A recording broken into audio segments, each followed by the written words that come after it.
A aula hoje é dedicada a Hadoop, né? Então, falar de todo esse universo de processamento, de engenharia, de arquitetura, soluções, tudo que consiste em relação a dados, e não falar de Hadoop seria um certo gap aí para quando a gente fala de Big Data, né?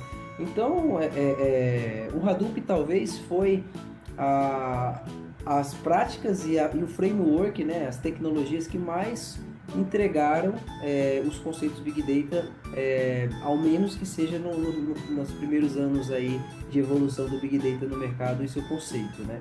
Então o Hadoop hoje é algo que está em diversas distribuições, em diversos parques tecnológicos, temos grandes players, grandes consumidores, grandes empresas utilizando o Hadoop fortemente, né, para processamento, para estratégias, para diversos fins, tá?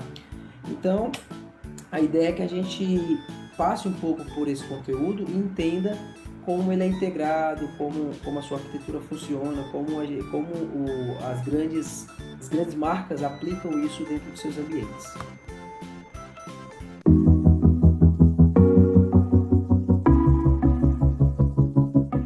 Dentro da nossa aula, da nossa encontro de hoje, eu trouxe uma frase que eu achei bastante interessante do Dalai Lama, né? Só existem 2 dias do ano em que você não pode fazer nada. Um se chama ontem e outro se chama amanhã, né? Então, com essa visão, é bem importante que sempre nos preocupamos onde estamos, né? O que que a gente precisa fazer para o futuro, mas viver o presente, né? Então, o presente é algo tão importante que para existir um passado positivo e para prever, prospectar um futuro ainda melhor, precisamos cada vez mais olhar para o nosso presente e atuar e agir, né? Então, com essa ideia de saber que temos o presente, que é acordar todos os dias, né, abrir nossos olhos aí, levantar com tanta projeção de vida, com tanta possibilidade, né? Muitas vezes, se estamos satisfeitos demais ou estamos insatisfeitos, é bom parar um pouquinho para pensar, para ver o que a gente tem, né? Nossa qualidade de vida. Muitos têm uma qualidade de vida alta, pessoas enfermas, né? As pessoas que hoje estão no hospital, seja por Covid, por vários motivos. Então, eu acho que essa ideia de cuidar do presente tem que ser expandida não só para nós mesmos, né? Não só cuidar de nós mesmos, mas também cuidar do bem social, do bem comum, né? Quando temos uma missão de vida, um objetivo de vida, eu creio que dificilmente esse objetivo, essa visão de transformação vai ser interessante que seja só para nós mesmos, né? Então, a visão muito particular é muito limitada. Então, vamos olhar um pouquinho para fora, ver o quanto a gente consegue agregar, ajudar os outros, né? Que seja, às vezes, com ação, com uma palavra, com um gesto, né? Então, é bem interessante olhar para o presente, se capacitar mais, buscar mais, se cuidar mais, né? E também olhar para essa visão, ter esse senso aí de sociedade aí que é bem importante. Tá?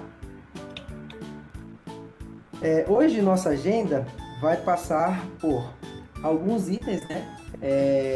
Vocês vão ver que eu não trouxe nada com assunto diferente, com ideia diferente. Realmente eu quero falar de Hadoop porque, além de ser um assunto um pouco extenso, eu trouxe aqui os principais tópicos, as principais citações aí que são interessantes a gente entender quando a gente está falando de analytics, quando a gente está falando de dados, né? Claro que o Hadoop ele tem um viés bastante estrutural, bastante de solução. Mas eu vou trazer aqui as integrações, eu vou trazer aqui tecnologias que ajudam em diversas frentes. Então, quando a gente está falando de analytics, quando a gente está falando de armazenamento, quando a gente está falando de processamento, como o Hadoop atende a todas essas necessidades, tá? Então, nossa agenda vai ser a história do Hadoop, né? Dificilmente dá para ter um contexto se a gente começar a falar um pouquinho aí do histórico de uma tecnologia, de um conceito. O que é um cluster de computadores, né? Distribuições e pacotes, core e armazenamentos, né? Integração de usuários e segurança, e uma demonstração de ambiente, né? Então eu vou mostrar para vocês uma versão um pouco antiga de uma distribuição, mas é bastante factível de você entender componente de gerenciamento, componente de utilização. Vou tentar ser um pouco hands-on aí nesse momento aí, tá? Então, pessoal, bora começar. Um pouco de história, né? Um pouco da história do Hadoop, né? Um brief dessa história. Então, o Hadoop, as primeiras mecânicas, as primeiras ideias de criar esse framework surgiu em 2002. O início do NUT, né? É idealizado o NUT, um motor de busca na web open source.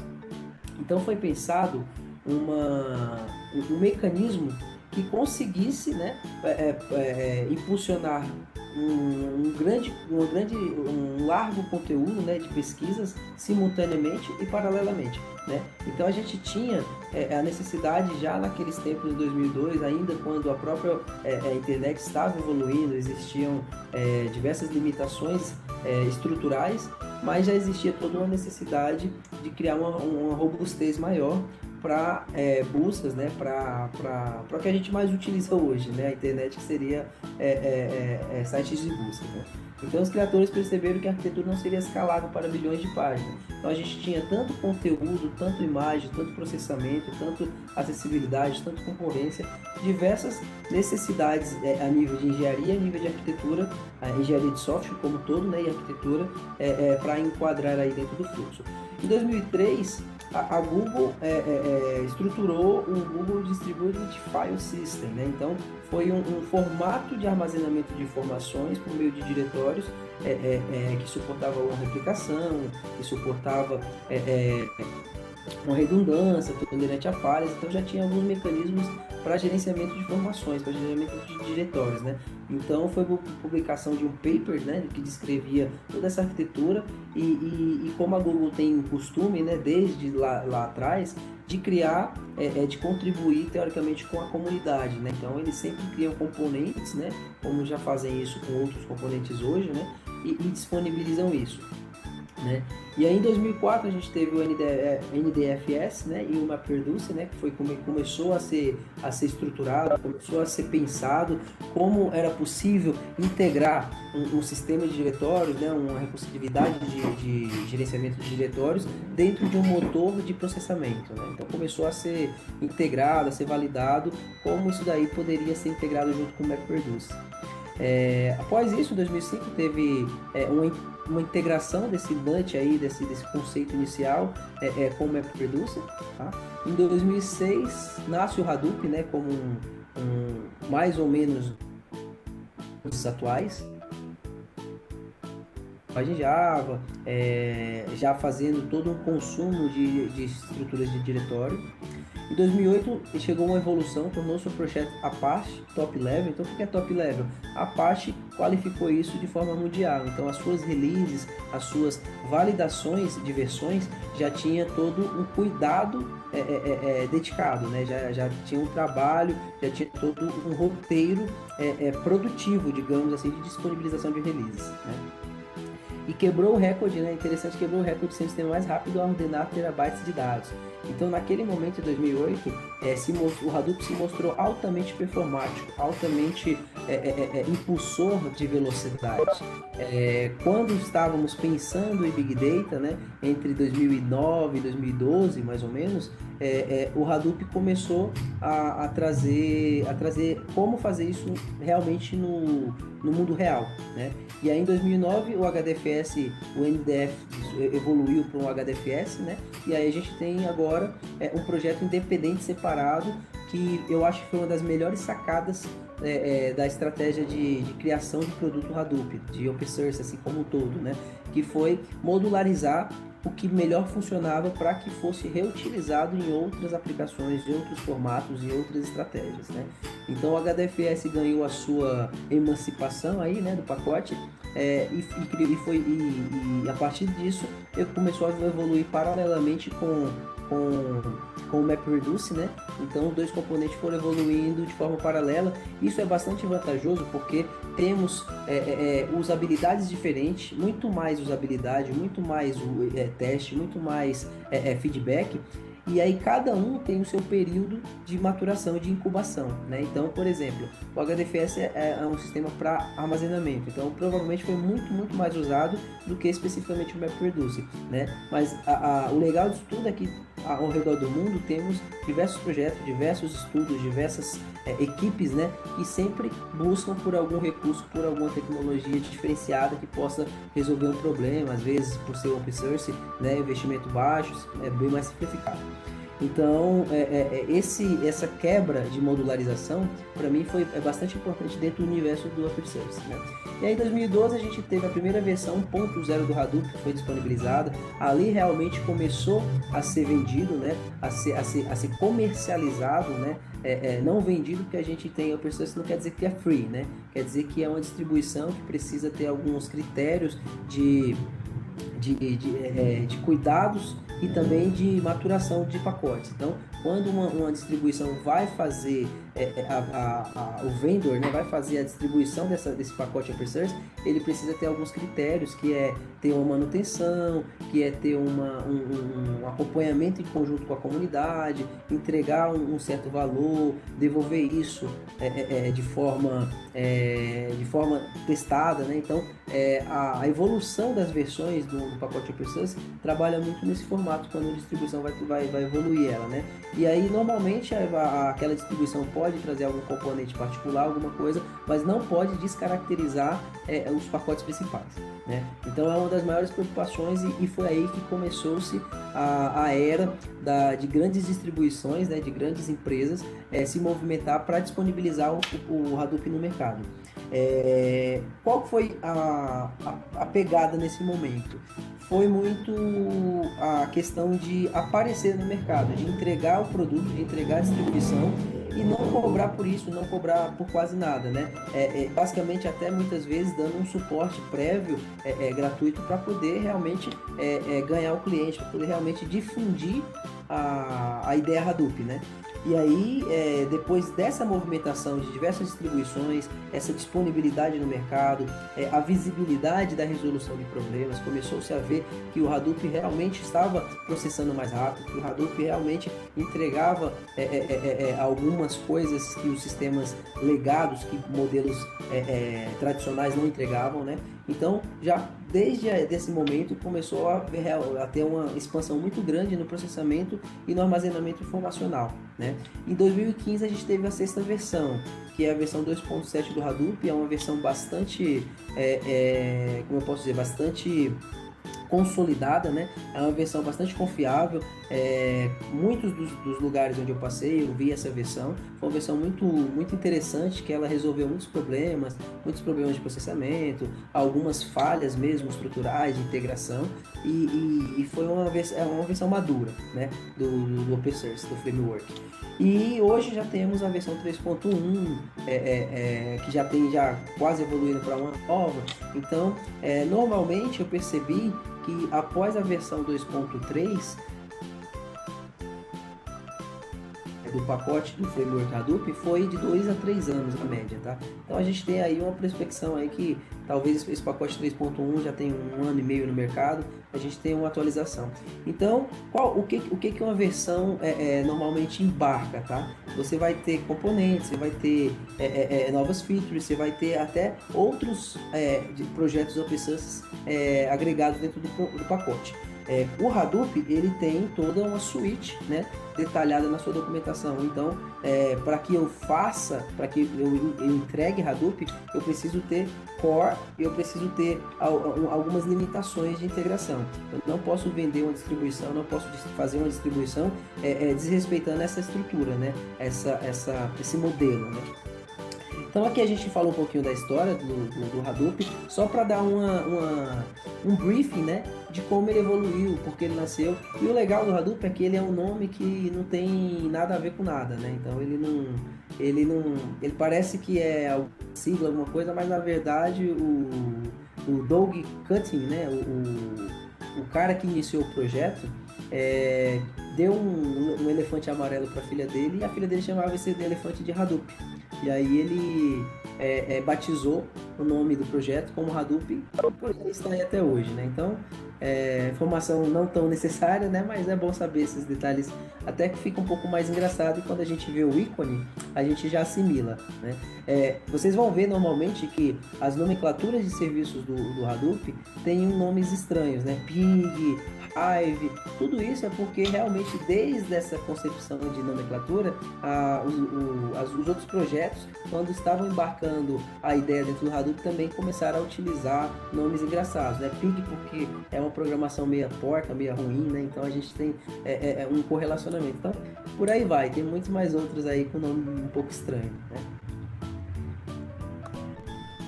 O que é um cluster de computadores, né? Então eu vou mostrar para vocês um vídeo que eu fiz no meu canal, que dá um resumo breve, né? Para a gente também não estender muito nesse ponto, mas é um ponto muito importante.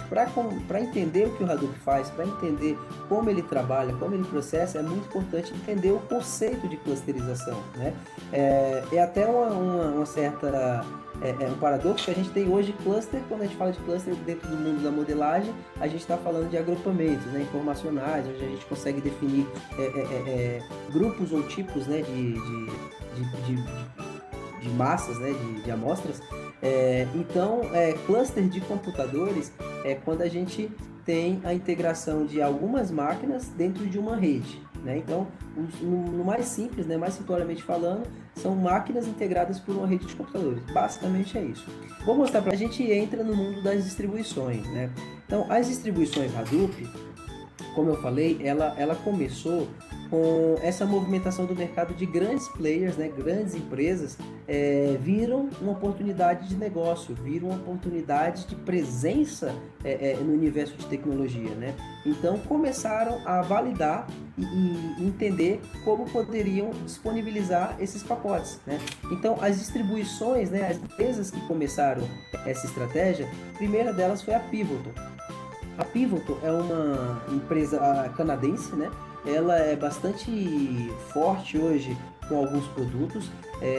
A Pivotal, no começo da estratégia, criou toda uma estruturação de consumo do Hadoop integrado com alguns recursos de um banco de dados chamado GreenPlan, né? E aí a Pivotal tinha esse serviço, esse banco de dados já era em formato escalável e houve uma negociação entre a Pivotal e a Dell EMC via VMware. E a VMware ela foi uma integradora dessa suíte, né? Então o que aconteceu depois? Posteriormente a Dell, se eu não me engano, teve uma compra de uma parte da Pivotal e aí a Dell comprou, na verdade a EMC, né? E aí fazem uns 6, 7 anos que a Dell comprou a EMC e aí agora com essa fusão, a Dell hoje distribui uma das poucas distribuições Hadoop que provê quase todos os serviços de infraestrutura e plataforma, né? Então, eles têm serviço de armazenamento, serviço de storage, serviço de size recovery, eles têm serviços de integração com APIs, então eles têm muita coisa. E hoje a suite é vendida com um produto que chama Islo, né? E esse GreenPlan, que é um banco de dados MPP similar a um Teradata hoje, é um Exadata, né? Após isso, começou a ter também a distribuição do lado da nuvem, né? No caso, a primeira, né, dela foi a Amazon, com o EMR. Então, o EMR, né, foi um pacote, né, um empacotamento do Hadoop com o seu core de funcionamento e com alguns recursos voltados a multiparalelismo, né? Então, ele já trazia embarcado a suite MapReduce em conjunto também com o Spark, que basicamente é uma distribuição, né? Um outro projeto que utiliza o MapReduce como motor, só que faz todo uma otimização de processamento, uma otimização de recursos de memória. Então o Spark hoje talvez é a moeda mais forte do mercado aí quando a gente fala de processamento, e é onde está presente na maioria das plataformas, das soluções, porque ele é um pouco mais versátil e ele está totalmente embarcado em grandes produtos, né? Como Databricks, como esses componentes da nuvem, né? Então, quando a gente utiliza o processamento Hadoop, quando a gente criou comportamento respeitando o core Hadoop e implementaram isso de maneiras estratégicas. Então, por exemplo, o EMR vendia isso como um processamento, né? Basicamente como processamento. A Google, ela vendia isso no formato um pouco mais integrador. Então, eles tinham ferramentas de qualificação de dados, ferramentas de visualização e colocava o motor do Hadoop como armazenamento ou mesmo processamento paralelizado. Eu acho que desses três players, eu vejo que o que teve um pouco mais de cuidado e um pouco mais de preocupação em entregar algo maior, né, algo mais abrangente, foi a Azure, da Microsoft. Porque a Azure criou um componente, né, embarcado chamado HD Insight. Esse componente tem embarcado outras features, outras funcionalidades, né, que possibilitam engenharia, que possibilitam estruturação de pipeline, que possibilitam orquestração. Então, esse universo do HD Insight é bastante ativo hoje no mercado. Sempre que entramos em estratégias Big Data, sempre que entramos em fluxos de dados, em pipelines de diversas velocidades, é muito embarcado o HD Insight. E também a Azure e a Microsoft eu vejo como sempre foi a empresa com melhor recurso de desenvolvimento, né? Então, desde a IDE até mesmo recursos de configuração de API, recursos de rede, quando a gente está falando do universo de desenvolvimento, universo de prototipação de aplicações, de criação de produtos, criação de ferramentas, de tecnologias, a Microsoft é bastante robusta nesse sentido, né? E ela sempre fez todos os componentes que estão embarcados na plataforma cloud ser integrado com quase tudo. Então hoje eles têm uma plataforma bastante versátil e bastante abrangente, eu acho bem bacana. Por último, né, eu trouxe a Cloudera. Lá há uns 5 anos atrás, acho que foi até um pouco, não, 3 anos atrás, houve a fusão da Cloudera, né? Então a Cloudera comprou, né, a Hortonworks. Então a gente tinha duas grandes distribuições concorrendo no mercado brasileiro.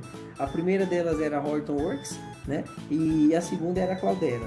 As duas, se eu não me engano, são americanas, não lembro direito, né? E aí as duas tinham estratégias similares, porém eu via que a Hortonworks era muito mais inteligente em relação a programas em relação a dados, né? A Cloudera trazia estrutura, trazia arquitetura, trazia todo um conhecimento, né, a nível de gerenciamento de projeto, a nível de consultoria, e a Hortonworks cada vez mais em seu laboratório, em suas estratégias, criavam produtos, criavam tecnologias que poderiam ser embarcados tanto no Hadoop como também ser vendidos separadamente. Então a gente teve uma grande evolução dos dois lados. E aí após essa fusão, eu percebi que a Cloudera tomou a frente da visão de estratégica, né? E tudo que era estruturado dentro da Hortonworks virou o core, né? Então, assim, o modus operandi do lado de criação de produto, do lado de criação de tecnologia, de maturação de ferramenta, ficou meio seguindo o fluxo da Hortonworks. E a Cloudera hoje ele é vendor, né? Ele é a marca mais forte naquele momento, né? Eu acho que é a marca mais conhecida, se eu não me engano, no Brasil, eles dominavam mais de 60% dos clusters Hadoop do Brasil, né? Na última estimativa que eu fiz. Então, assim, era bem presente mesmo. Porém, muitas pessoas, até mesmo clientes que tinham a Cloudera lá, preferiam Hortonworks por muitos sentidos, né? Mas aí depois dessa fusão, tudo se resolveu e eu vejo hoje a Cloudera como uma das distribuições mais maduras, mais ativas no mercado de dados mundial, né? Então eles têm uma estratégia bastante legal e eu acho que tem ajudado muito em diversos outros conceitos. Um pouquinho de como é estruturado, né, como pode ser feito lá dentro de cada uma distribuição. Então, olhando para o EMR, basicamente a gente tem o S3 aí embaixo, aí, né, que é o componente de storage, de armazenamento, e o EMR faz essa integração com o S3, podendo substituir o HDFS pelo S3. Então, o custo fica muito mais reduzido e eu só vou utilizar o core mesmo de processamento, ou Spark ou MapReduce, para fazer a transição, né? Então é um recurso bastante utilizado e que ajudou muito a cada vez mais aumentar o consumo de Hadoop nas estratégias. A Google, ela usa algo bem parecido, né? O Dataproc, a gente o componente chama Cloud Dataproc. Ele também um módulo, né, embarcado de MapReduce e Spark, então a gente tem uma versatilidade ali de aplicar alguns scripts, algumas internos dentro do componente. Em relação a custo, eu vejo uma certa vantagem dos produtos da Google, tá? Até em relação a Azure também. Então, quando a gente olha para custo, quando a gente olha para uma solução limpa e tendo toda a integração e toda a compatibilidade com os outros serviços, eu vejo a Google bastante interessante, né? Vocês verem aí que a gente tem, por exemplo, o Bigtable, né, que ele representa a mesma estrutura de um HBase, que é um dos serviços embarcados dentro do pacote Hadoop, né? Do framework Hadoop. A gente tem o BigQuery, que é um serviço muito, muito bom aí da Google, né? Que é como se fosse um DW escalável, altamente escalável, muito bom.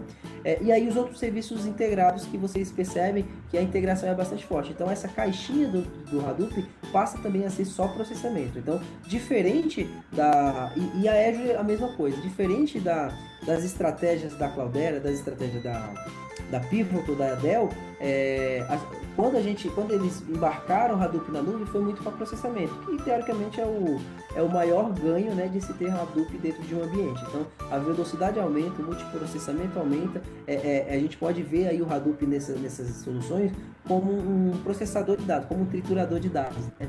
E aí toda a parte mais pesada, ele faz esse processamento e a gente pode criar vários steps de evolução da informação e cada step de processamento a gente chama essa caixinha do componente, né? Então, dentro do HD Insights, você tem aqui o Spark, né, entrando com uma linha de infraestrutura como serviço, gerenciado, né? A gente tem o HD Insights. Aqui é até uma evolução de um componente mais novo, né? Quando a gente começou lá atrás, a gente só vendia infraestrutura como serviço. Então, era necessário embarcar uma virtualização trazendo um Cloudera, trazendo um Hortonworks, uma imagem, né, um sandbox da Hortonworks, e processar dentro da nuvem. E aí a nuvem fazia a gestão de escalabilidade, auto-scaling, né, tudo pra gente. Mas, basicamente, a gente estava comprando a virtualização, não tinha um gerenciamento interno na virtualização. Depois disso, a gente entrou na ideia de já ter um ambiente mais gerenciado, com o PaaS, né, que seria a plataforma como serviço.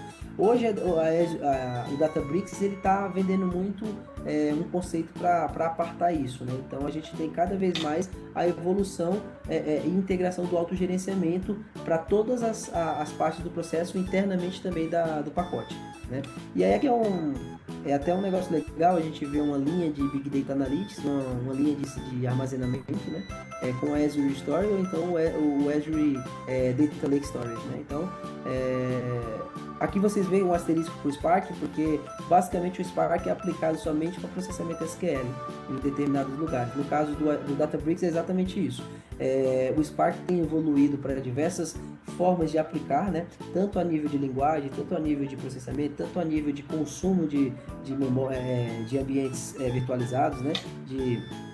De memória temporária, e aí a gente utiliza, no caso do Databricks, muito para Spark SQL, que é uma forma de aplicar, de criar queries SQL e rodar isso em MapReduce multiparalelizado. Então, a velocidade aumenta bastante, né? E a Pivotal, ela tem toda a suíte, como eu falei, ela traz...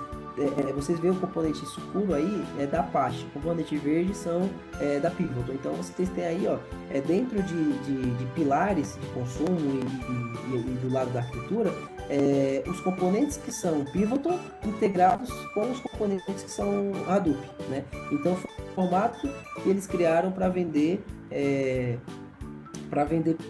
Hadoop no mercado e já embarcar também algumas das suas suítes, alguns dos seus serviços, né? Então eles vendem normalmente, eles costumam dizer que quando se tem toda a suíte integrada, a performance é muito maior, tal, e realmente é um ambiente muito estável, né? A área de banking, a área de financeira buscou muito as soluções da Dell aí com essa estrutura. E a Cloudera é a que tem a proposta mais dinâmica do mercado. Por quê? Porque a Cloudera cada vez mais está modularizando seus serviços, né, seus produtos. Então, o que eles estão fazendo? Eles estão apartando o core principal, Hadoop, e levando componente a componente. Quando a gente está precisando de um ambiente para mensageria, um ambiente para barramento de eventos, a gente vai olhar para Kafka. Então, dentro do Kafka, a gente precisa de alguns gerenciadores de streaming, alguns gerenciadores de outros fluxos. Então, a Cloudera começou a desmembrar isso. Tanto é que o pacote novo, a partir do 3.1, já tem uma certa modularização bastante flexível, né? Core e armazenamentos, né? Então, dentro do universo Hadoop, o que é nesse um cluster Hadoop fique funcionando? Primeiro o Zookeeper, né? Então, o Zookeeper, ele é um serviço para orquestração de diretórios e também gerenciamento de snapshots, né? Então ele faz uma supervisão em máquinas. O que é essa supervisão? Ele valida para mim quais as máquinas estão ativas. Então, a partir do momento que uma máquina fica fora, o Zookeeper aponta que aquela máquina está em heartbeat, né? Ou então está com algum problema de conectividade.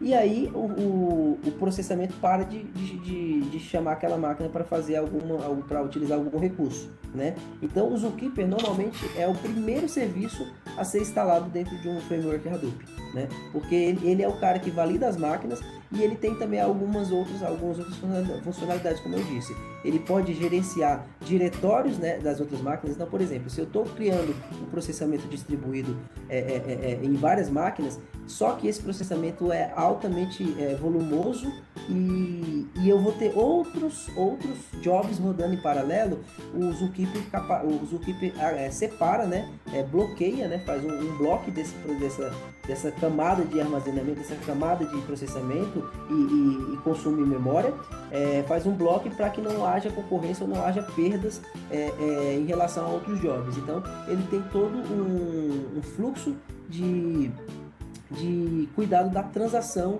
dentro das máquinas também, além dessa parte da supervisão. O MapReduce, ele é o core de processamento. Então é tudo desenvolvido em Java. Então a linguagem Java foi construída toda uma escalabilidade, classes, métodos, né? Usando todas as boas práticas de orientação a objeto. Então foi modularizado diversas libs, né? Diversas bibliotecas específicas para cada necessidade. Então dentro do conceito MapReduce a gente tem a primeira fase, que é mapear a informação, que é identificar a chave, que é identificar toda a estrutura que a gente precisa. E o Reduce é quando a gente começa a agregar, quando a gente começa a sumarizar. Então, o recurso de MapReduce é muito forte. Até complementando uma dúvida que foi feita lá atrás, a gente estava falando, mas será então que...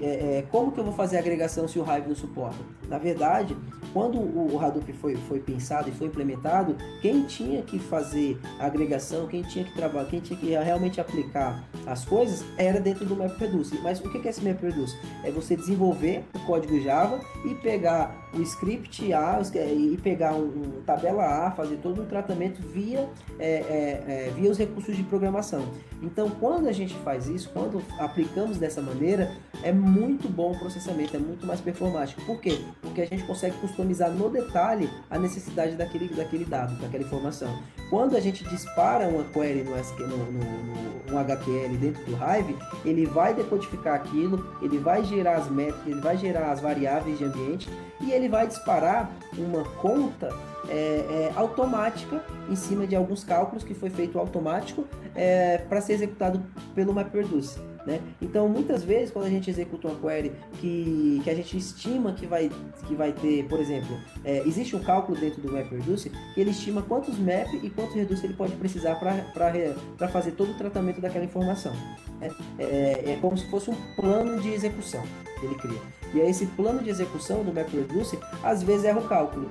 E o que acontece muitas vezes? Às vezes, erra o cálculo não, às vezes ele limita o cálculo lá por conta da definição, e quando ele chega numa determinada fatia de informação, ele para. E aí ele entra em flush. Esse flush termina o embaralhamento, e aí ele processou muito bem até chegar a 50 maps, por exemplo, e aí quando eu não tenho mais maps, não tenho mais Reduce para processar, ele faz isso com a memória que vai permitindo, né? Então, o controle de memória acaba a partir do momento que essa minha configuração se esgota.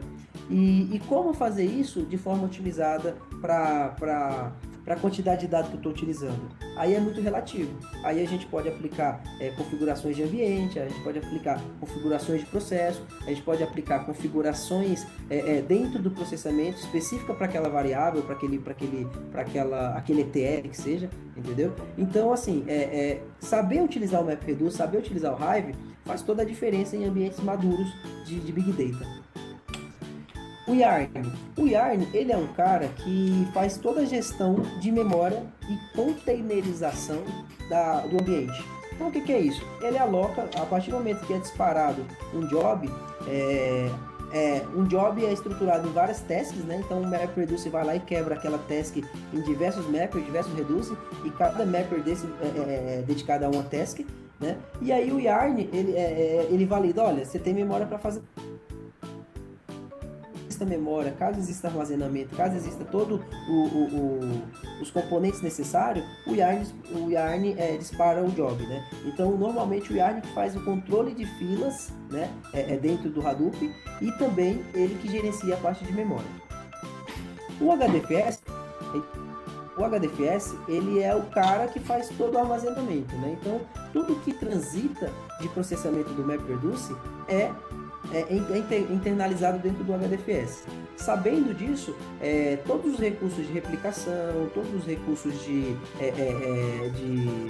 tratamento de lixeira, todos os recursos que a gente pode aplicar para expurgo, para várias coisas, a gente aplica no HDFS e reflete diretamente nos dados fisicalizados do que o MapReduce armazenou, né? Ingeriu. Então, esse é um cuidado muito importante, é um componente muito parrudo, muito bom, né? Tolerante a falhas. Normalmente, quando o processamento não tá gravando naquele nó, aquele nó por algum motivo perdeu a conectividade, caiu alguma coisa, ele rapidamente consegue, ao invés de dar uma exceção, ao invés de fazer alguma coisa, ele consegue muitas vezes, né, para determinados problemas, né, ele consegue muitas vezes corrigir e redirecionar essa ingestão em outros lugares, em outros blocos de memória, né? Então é por isso que a recursividade do HDFS é muito boa, e ele também tem um recurso de replicação que é bastante legal. Eu vou mostrar um pouquinho depois como funciona o armazenamento e o processamento. E aí aqui a gente tem outros serviços do universo do Hadoop, né? Então a gente tem um Dataflow, o NiFi, o Kafka, o próprio Scoop, né, que faz integração com bases relacionais, né, transacionais. O NoSQL, né, a gente tem o Apache HBase aí, que é muito, muito forte no mercado. O Druid, que ele chegou muito, muito integrado para stream de dados, para stream contínuo, onde eu consigo criar o LAP dentro das queries, né? Então eu tenho eu tenho queries analíticas em tempo de processamento. Então é bem legal. Também o Druid é difícil pra cacete para deixar funcionando redondinho, mas resolve muitos problemas, muitos cases podem ser utilizados no Druid, né? A parte de processamento, então a gente sabe que o Spark hoje talvez a coisa mais forte no mercado atualmente, né? O Hive, né, para processamento também, mas basicamente a caixinha dele deveria ser armazenamento, né, mais para isso. Análises, né, o Superset, que é um componente que vem muito embutido dentro do Druid, é um visualizador de dashboards lá. O Zeppelin, que é igualzinho à estrutura de um Jupyter, né, de um Jupyter. Quando a gente trabalha com Jupyter, se a gente precisar criar modelos, normalmente dentro do Hadoop a gente vai usar o Zeppelin. Ambari, essa coluna de governança, então a gente tem Ambari, Apache Atlas, o Registry, né, Apache NiFi Registry e o Ranger, né? Então são componentes para armazenar metadados, são componentes para fazer linhagens, são componentes que armazenam estruturas de APIs, faz autorização. E o Ambari, teoricamente, no mundo do Cloudera, no mundo do Hadoop, é hoje o gerenciador de clusters mais parrudo, mais alto nível que a gente tem. Como funciona, pessoal, a arquitetura de armazenamento, tá? Então, esses dois pontos, esse e o próximo slide, são bem importantes para a gente entender o fluxo de um Hadoop.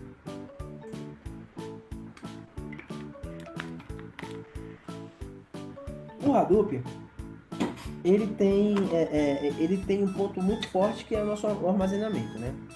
Esse armazenamento, muitas vezes, utilizam diversas estratégias de replicação, diversas estratégias de duplicação, diversas estratégias de pulverização de informação, né?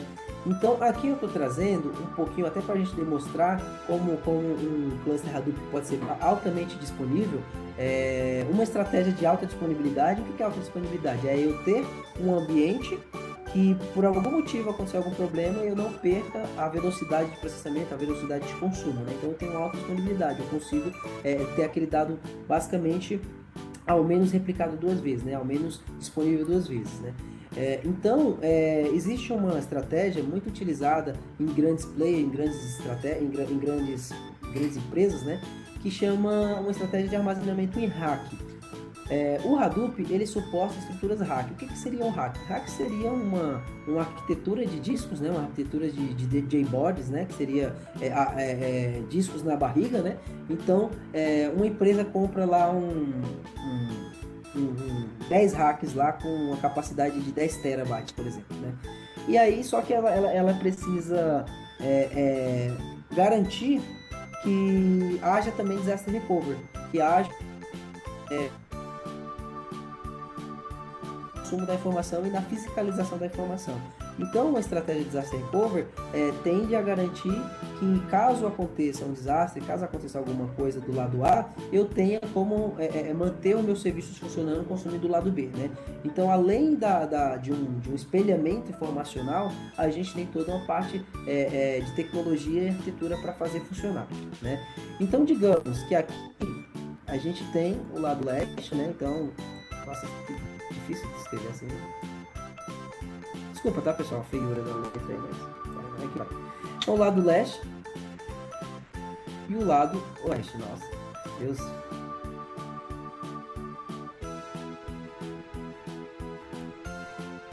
Então, sabemos que a estratégia da empresa, né, gera informações e precisa pulverizar isso de forma duplicada, né? Ele precisa armazenar dentro do ambiente ativo, né? Do ambiente ativo e do ambiente standby. Então, digamos que dentro do HDFS eu tenho todo o sistema de replicação, eu tenho todo o sistema de gerenciamento de diretórios. Ok, o que é possível ampliar com o HDFS dentro de um cluster Hadoop?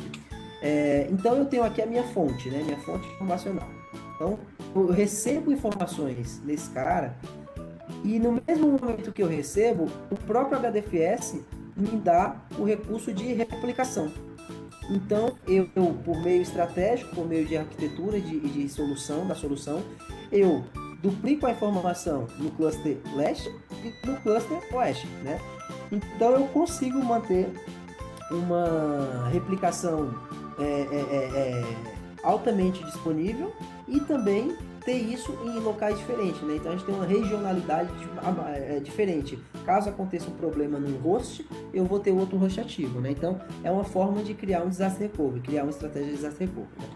Então, sabendo disso, beleza, consegui desenvolver. Então vocês vão ver que a figura mostra um processamento bem parecido, né? Quando um job é executado,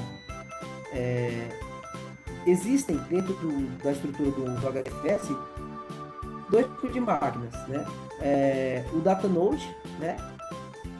Que seria onde a gente vai ter, na verdade, o data node, ele é um serviço do HDFS que é instalado dentro das máquinas, né? Então normalmente elas são instaladas dentro da master, né? Dentro das slaves, né? Dentro das máquinas secundárias, né?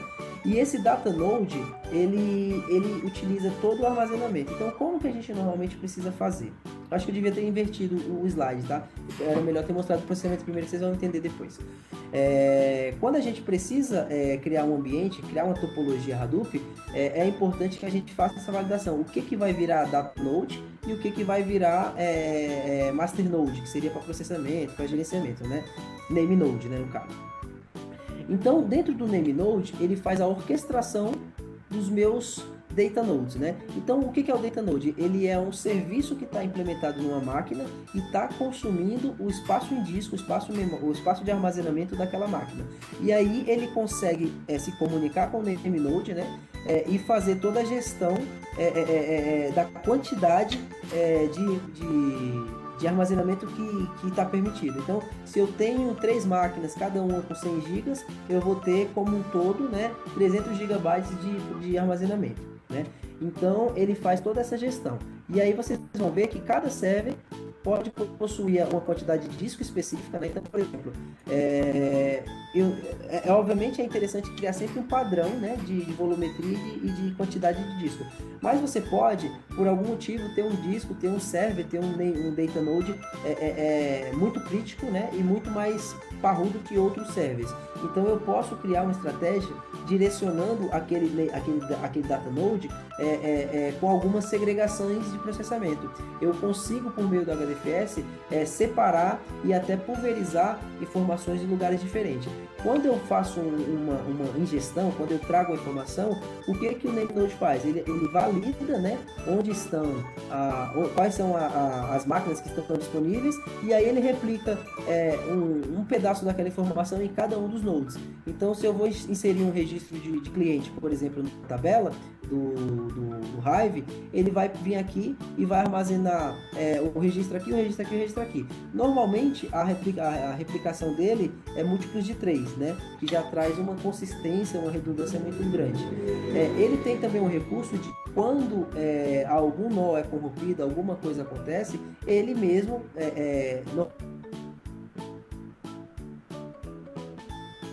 eu esqueci o nome, é um load balance, né? Ele faz um load balance recorrente, né? De forma programada dentro do próprio software, e aí ele executa essa replicação caso esteja faltando, caso esteja corrompido, né? Então esse formato aqui de armazenamento HDFS é muito parrudo e muito versátil. Você consegue direcionar a estratégia, você consegue segregar informações, você consegue criar parâmetros de permissionamento, tudo com essa recursividade do Data Node e os Name Nodes, tá? Eu acho que eu deveria realmente ter colocado um outro slide para o anterior, eu acabei não prestando atenção nisso, tá? Então esse aqui seria o fluxo de armazenamento do HDFS. Todos os jobs, tudo que a gente executa via MapReduce passa aqui por dentro. Quando temos dentro de um ambiente do cluster Hadoop, temos 2 níveis de memória, né? 2 níveis de armazenamento. O armazenamento local e o armazenamento em HDFS, né? O armazenamento local é muito dedicado a áreas que vão ter desenvolvimento, que vão colocar script, vão executar alguma coisa, né? Então, dentro dessas máquinas, normalmente a memória de armazenamento é muito grande. Então, a gente tem um file system local dedicado para poder suportar essa grande quantidade de coisas locais.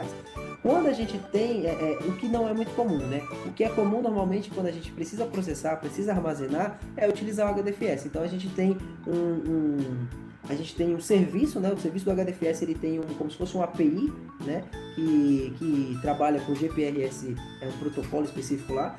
E aí essa API recebe a requisição e aí ele faz toda a acessibilidade para ser ingerido as informações dentro dos data nodes que ele mapeou, né? Que ele tem mapeado, né? Então essa preocupação às vezes a gente repara quando a gente precisa, por exemplo, fazer uma transformação de um arquivo de texto, aplicando muitas coisas via um shell script, alguma coisa. Por que aquilo às vezes não funciona? Porque quando a gente aplica alguma coisa a nível local ou dentro ou fora, geralmente ele traz o arquivo para fora da memória, executa todo o shell script e depois volta para dentro do projeto, para dentro do HDFS, né? Para dentro do perímetro lá do serviço. Então, isso daí muitas vezes derruba a máquina, isso aí muitas vezes acaba dando out of memory, né? Estouro de memória. Então, quando a gente começa a trabalhar com HDFS, a gente vê algumas particularidades de funcionamento que é bem interessante cuidar na hora de desenvolver aplicações. Dentro do modelo de processamento, temos aí um fluxo que eu acho que vai ficar mais claro agora falando Data Node, tá? Se tiverem dúvida, pessoal, por favor, levantem a mão e perguntem, tá? Então eu trouxe esse exemplo aportuguesado aqui, tá? Então a gente tem aqui o client, né? Então o client seria todas as requisições externas, né? Então quando eu acesso um prompt de comando, quando eu acesso um API, quando eu acesso qualquer coisa que eu vá conseguir enviar um comando, enviar uma requisição para dentro do cluster, eu passo por essa camada. Então, entrando aqui, eu tenho dois tipos de máquinas dentro de uma topologia Hadoop, que seria a máquina master, né, a mestre, e a máquina slave, né? Então, como vocês estão vendo aqui, até dando um pouco de contexto de topologia, a máquina master, ela é muito dedicada a serviços gerenciáveis, né? Então, ela tem um viés de que a gente mantenha todos os serviços, as interfaces gráficas, todos os serviços gerenciadores dentro dessa máquina master, porque ela não pode cair, ela é uma máquina que realmente precisa sempre ter um cuidado, precisa sempre ter um trabalho talvez de alta disponibilidade,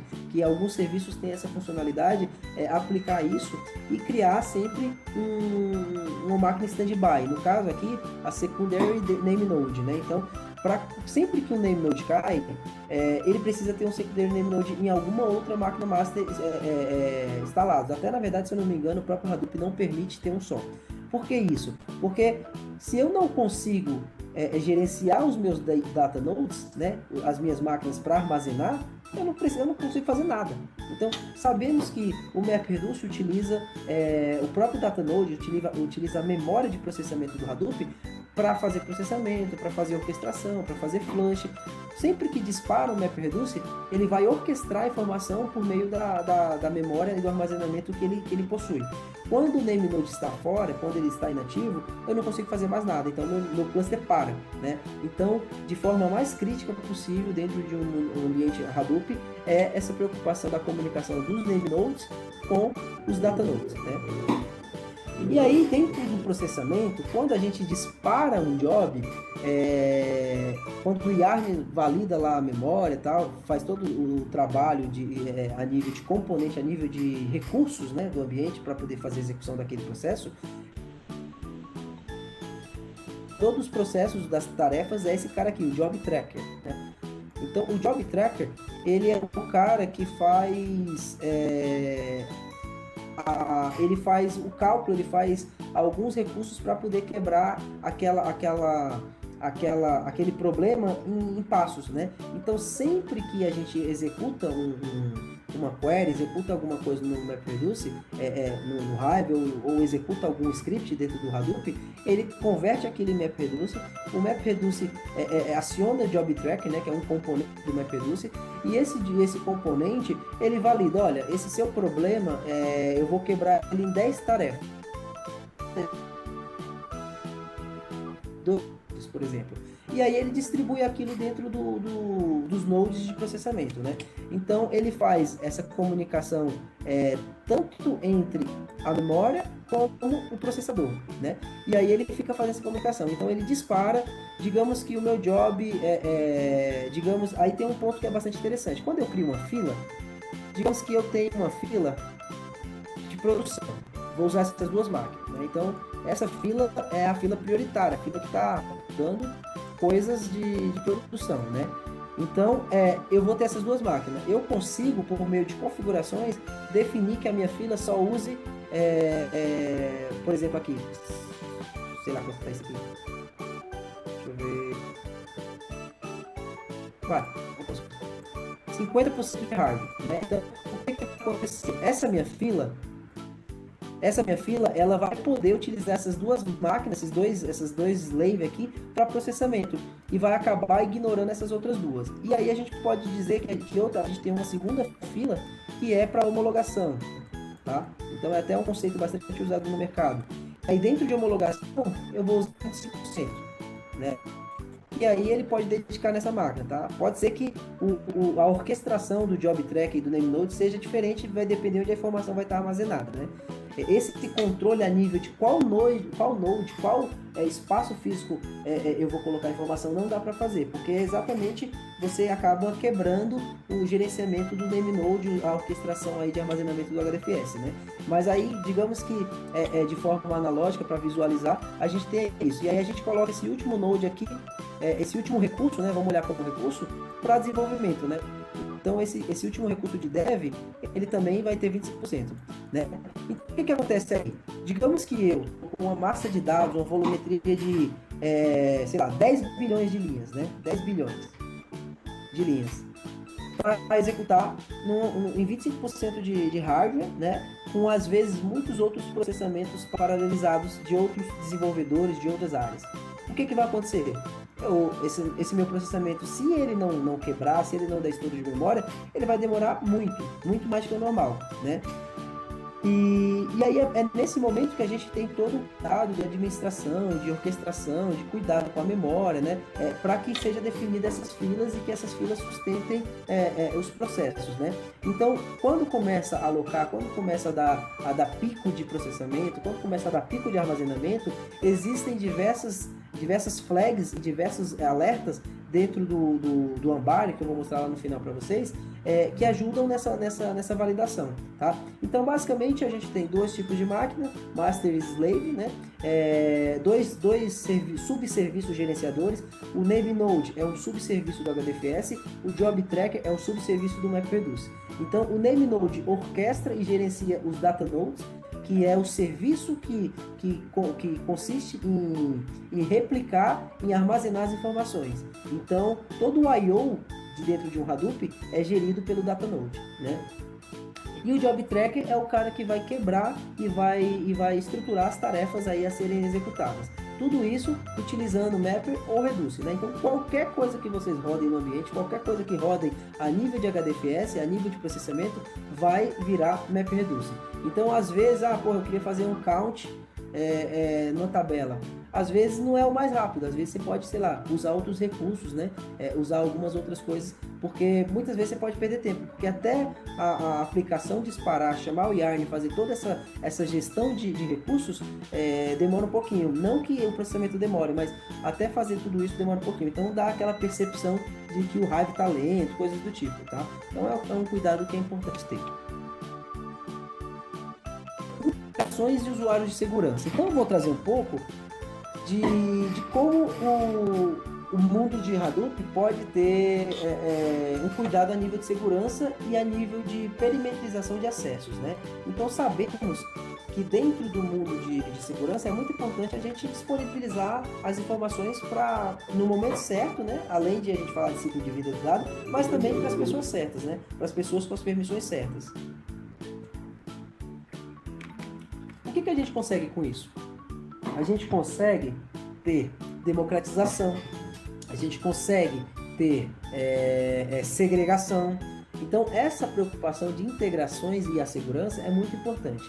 Dentro do Hadoop, os dois componentes bastante utilizados, mais conhecidos, assim, quando a gente está falando de uma arquitetura para segurança, é o Apache Ranger e o Apache Knox, né? E aí eu coloquei ele numa caixinha de componentes internos, né? Então, esses componentes internos são quando a gente faz a instalação. Então, quando eu instalo o Hadoop, eu já tenho disponível esse serviço para me habilitar, né? Ou não, ou configurar, fazer algum uso ou não. E os componentes externos são componentes implementados em outros ambientes, em outros hosts, ou basicamente separado do pacote Hadoop, né? Então eu posso ter uma máquina por exemplo, uma biblioteca para fazer leitura de arquivos que não seja necessariamente do Hadoop, né? Claro que aí a gente tem boas práticas, tem algumas coisas que são necessárias validar a nível de arquitetura. Mas aqui vocês vão ver os componentes que mais aparecem quando a gente está falando de integração de usuários e segurança, tá? Então, quando a gente cria um cluster Hadoop, normalmente esse cluster ele vai se comunicar com diversos sistemas, ele vai se comunicar com diversos ambientes, né? E muitas vezes a estratégia do cluster Hadoop é que ele seja o ambiente Big Data, né? Então a empresa não tem, a empresa tem o seu DW, a empresa tem as suas ferramentas de armazenamento, tem as suas ferramentas de análise, né? Tem um MicroStrategy, algumas ferramentas aí, e eles precisam implementar um novo ambiente Big Data. Então, eles optam por implementar toda a suíte da Cloudera, por exemplo. Então, vão trazer todo o Hadoop, né? Diversos serviços, diversas coisas. Ok, Feito isso, o que é necessário fazer em relação aos serviços e aos ambientes que já existiam ali? É necessário que a gente utilize todo o controle e o compliance de segurança de grupos de usuários da empresa, né? Que a empresa já utiliza. Qual que é a ferramenta mais utilizada no mercado? Eu acho que o Active Directory é algo que ele está no patamar de um Linux, né? Todo mundo, indiscutivelmente, utiliza Active Directory. Tem algumas outras ferramentas, mas não chega nem aos pés da confiabilidade e da recursividade que o Active Directory dá. Então, o Active Directory ele é um gerenciador de diretórios, um gerenciador de recursos de máquinas, né? Então, ele faz o gerenciamento de domínios, ele faz um gerenciamento de florestas de redes, ele faz um gerenciamento muito amplo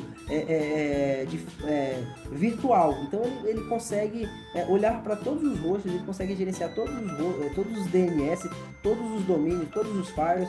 Então o Active Directory é um centralizador muito bom. E dentro dele existe um recurso de adicionar e gerenciar grupos de usuários. Então, por que isso? Porque é exatamente a máquina master da rede. É aquela máquina que olha para todas as máquinas da rede. Ele é o supervisor geral de tudo que está integrado na rede dentro da corporação, né? Dentro das redes da corporação. Então, essa máquina, basicamente, ela recebe todos os usuários e grupos que são implementados. Quando você entra numa corporação, quando você é contratado, uma das primeiras etapas que é feito para a criação de acesso é exatamente a adição do teu cadastro dentro do Active Directory. E aí é onde é gerado o teu usuário, é onde é gerado a tua senha de rede. Então é nesse cara que começa a sua história, né? E aí, para vocês entenderem, quando a gente traz um ambiente novo Big Data, um novo Hadoop, a gente tem dois caminhos. Ou utilizar todo o domínio, todos os grupos de usuários que já existem em outros projetos, né, que já existe dentro da estrutura do ambiente, que pode ter, por exemplo, alguma defasagem, pode ter uma bagunça, né, pode ter algumas limitações, né, de permissionamento dentro desses grupos que já são pré-existentes. Ou a gente pode criar e recomendar novos grupos de usuários. Então, por que disso? É um ambiente novo, tem pouca gente com expertise, é um ambiente que vai começar com projetos pilotos, então não faz muito sentido eu abarrotar de usuários, abarrotar de pessoas que vão ter acesso, sendo que eu ainda preciso validar quem realmente vai ter acesso, quais áreas vamos conversar. Eu ainda estou em momento estratégico de definição de compliance. Agora com esse novo ambiente. Quando a gente implementa um novo ambiente, existem diversas questões de diretrizes, de compliance para ser pensada, né? Então, quando a gente faz isso, a gente tem essas duas maneiras, ou utilizar todos os objetos que estão lá dentro do Active Directory, né? Ou a gente criar grupos específicos para o ambiente novo, né? E aí, gradativamente, ir trazendo os ambientes que já existem. Eu gosto mais da segunda opção, né? Então, por isso que eu estou trazendo para vocês aqui como seria uma abordagem desse tipo. Então, por exemplo, eu quero ter 4 níveis de pessoas, 4 níveis de perfil dentro do meu Big Data, dentro do meu Hadoop, dentro do meu ambiente Big Data Hadoop, né? Então eu preciso de administradores, que são as pessoas que vão gerir e vão administrar o ambiente, né? Eu preciso de desenvolvedores, que são as minhas squads, que vão utilizar o dado para poder criar aplicações, gerar tabelas. Eu preciso de prestadores, que provavelmente vão ser pessoas temporárias, né? São colaboradores e desenvolvedores também, mas eles não estão dentro do meu pool de confiabilidade, eles são temporários, então eu preciso ter uma flexibilidade na disponibilização de acesso e também no corte do acesso, né? E consumidores, que seriam as áreas usuárias, as áreas que vão visualizar, que vão utilizar a informação de forma mais consultiva, digamos assim. Então, para cada um desses grupos, eu tenho uma recomendação. Então, o grupo de administrador é destinado aos usuários que poderão acessar, ler. Basicamente, os caras que vão fazer tudo, que vão cuidar de tudo, vão administrar, vão gerir, vão armazenar, vão criar práticas, políticas e por aí vai, né? Então, esses caras são o grupo 1. Difícil escrever esse negócio aí. Grupo 2. Grupo 2 são os desenvolvedores, né? As pessoas, funcionários que estão dentro de squads, que estão consolidados numa estratégia de dados, precisam criar pipelines, precisam criar estudos, né, fazer análise. Então esses caras são os caras que vão estar com a mão na massa, teoricamente. Aqui a gente tem os contratados, os caras que vão trabalhar muito forte com dados, vão trabalhar com, muitas vezes também, com acesso, com ajuste, com infra, né? Então a gente pode ter essa flexibilidade, né? Mas são mais pessoas temporárias que não fazem parte do quadro de funcionários da empresa, né? E aí, por último, a gente tem os consumidores, que é as pessoas que vão consumir, que vão enxergar aquela informação, que vão utilizar, né? Então, quando a gente vem num ambiente Hadoop novo, que está sendo integrado, então um dos passos a ser feito é essa integração de usuários. Então, a integração de usuários, para que eu consiga fazer isso, primeiramente eu tenho que ter os grupos de usuários definidos, né? Quais são os perfis que eu vou trazer para dentro do ambiente, quais os perfis que eu vou dar acesso, né? E aí a gente entra no nível de autenticação e autorização. Então, o que faz a autenticação e o que faz a autorização? Seria, no caso, o Kerberos fazendo autenticação e autorização e auditoria, né? De forma simples, é o Ranger, tá? Então, vocês vão ver aqui, digamos que eu tenho um nível de consumo desse ambiente. E aqui eu tenho várias áreas utilizando, então eu tenho diretoria, eu tenho área de negócio, eu tenho área operacional utilizando, né? Então eles vão fazer o quê? Eles vão acessar uma máquina que vai permitir o acesso externo à rede, né? Então, muitas vezes é uma ou duas máquinas somente que a gente dá acesso externo à rede, né? As outras máquinas ficam fechadas, perimetrizadas, né? Para que a gente não tenha ataques exteriores. E aí, digamos que também eu tenho vendedores na rua fazendo consultas, ou então analistas na rua trabalhando com aplicativos mobile e eles precisam acessar. Então, digamos que aí são meus consumidores, né? Eu tenho meus consumidores. O que acontece primeiramente para me criar uma estratégia de segurança e de acessibilidade, quando a gente fala de rede mesmo, né? O Apache Knox, ele entra como um gateway de perimetrização. Então, o que seria esse gateway? Seria um funil, né? Esse gateway é basicamente um funil que vai receber todas as requisições do cluster. Então, tudo que vier fora da rede, quando o cara não está logado dentro do ambiente, tudo que vier de fora da rede, ele vai passar por esse gateway, por esse perímetro de segurança, tá? Então o Knox ele funciona dessa maneira. Ele é muito aplicado para realmente aplicações mobile, coisas do tipo, né? Então quando a gente tem dois níveis de autenticação até chegar na informação, tá? Primeiro, a gente precisa passar, digamos que eu estou acessando, então a etapa 1 é essa, acesso, tá? A etapa 1 é acesso. A segunda etapa é a hora da autenticação.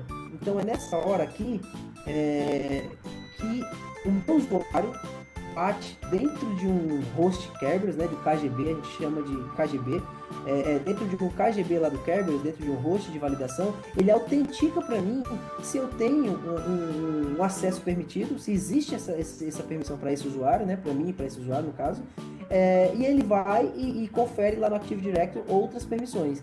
E aí existe um cross entre essa aplicação e essa aplicação. Isso chama de Trust Validation, que é quando eu faço uma validação dupla em dois ambientes para poder dar permissão.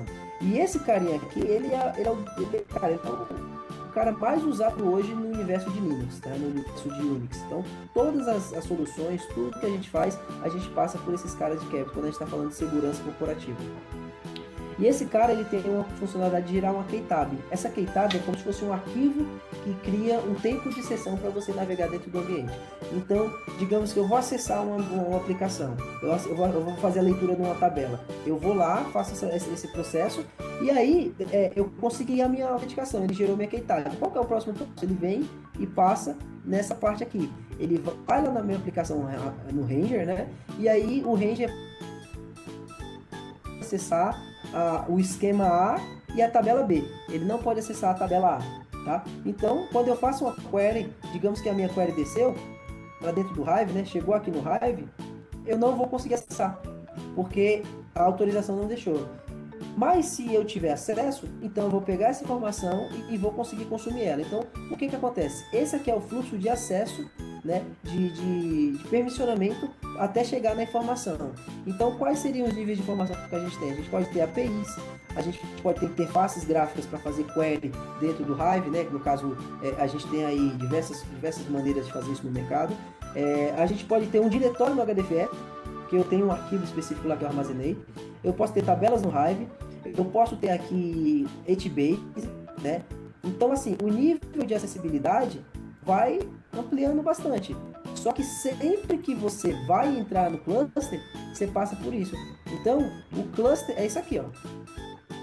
O cluster é esse barramento aqui. Até aqui, se eu não tiver aceite em autenticação, se eu não tiver aceite em autorização, eu não consigo acessar os dados, né? Aí existe uma limitação a nível de autorização que o range não cobre todos os serviços, né? Tem serviço que ele não tem formas de gerenciar. Então, quem faz esse controle de acesso é o Kerberos. Por isso que existe essa dupla camada de acessibilidade, porque o range realmente não cobre todos os serviços e as mecânicas que ele cobre são até limitadas para alguns serviços, né? Aí, por isso que se cria essas duas coisas, tá? Então, é uma forma de vocês enxergarem toda a estruturação de segurança de um ambiente Hadoop, tá? Então, acessos de usuários. Vamos lá. Usuários e acessos, essa primeira camada. Perímetros e permissões. Então, essa segunda camada, onde a gente tem todas as ferramentas que faz validação de usuário, faz autenticação de KTAB, faz a autorização, auditoria de acesso de permissões, né? E a gente tem a camada de informacional, que é onde eu tenho os níveis de acessibilidade para leitura, para escrita e para delete, ou, por exemplo, para updates, né? Então, é a hora que eu preciso acessar a informação. Vamos ver se dá tempo aqui da gente ligar essas máquinas.